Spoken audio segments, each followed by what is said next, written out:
அதே மாதிரி இப்ப மறுமை நாள்ல ஒவ்வொருத்தரும் அந்தந்த கூட்டத்தோட தான் போய் சேருவாங்க.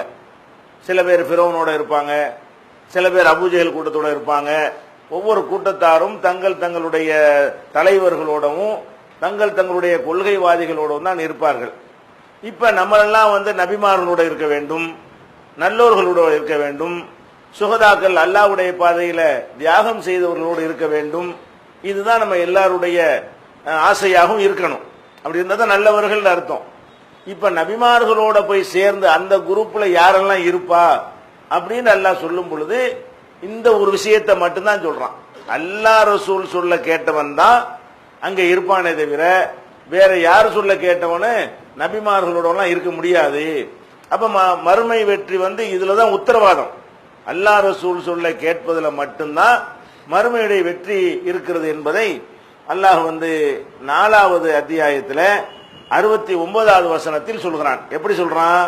உமையுத்து இல்லாஹ வர் ரசூல, யார் அல்லாஹ்வுக்கும் இந்த தூதருக்கும் கட்டுப்பட்டு நடக்கிறானோ உலாயிக்க அவர்கள் தான் மல்லதீன அன்னமல்லாஹு அலைஹிம் மினன் நபியீன வஸ்ஸித்தீகீன வஷ்ஷுஹதாஇ வஸ்ஸாலிஹீன், இவர்கள் தான் அல்லாஹ்வுடைய அருள் பெற்ற நபிமார்களோடு இருப்பார்கள், சித்தீகீன்கள் என்ற உண்மையாளர்களோடு இருப்பார்கள், சுகதாக்கள் என்ற உயிர் தியாகிகளோடு இருப்பார்கள், நல்லோர்களுடைய கூட்டத்தில் இருப்பார்கள்.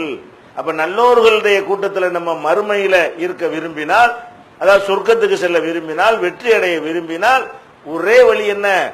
அல்லாஹ் ரசூலுக்கு கட்டுப்படுதல் தான். இவங்க மட்டும்தான் அல்லாஹ் சொல்றான். இவர்களும் இருப்பார்கள் சொல்லல.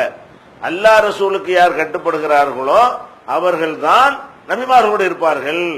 அப்படி இல்லாதவங்க இருக்க மாட்டாங்கிற அர்த்தம்.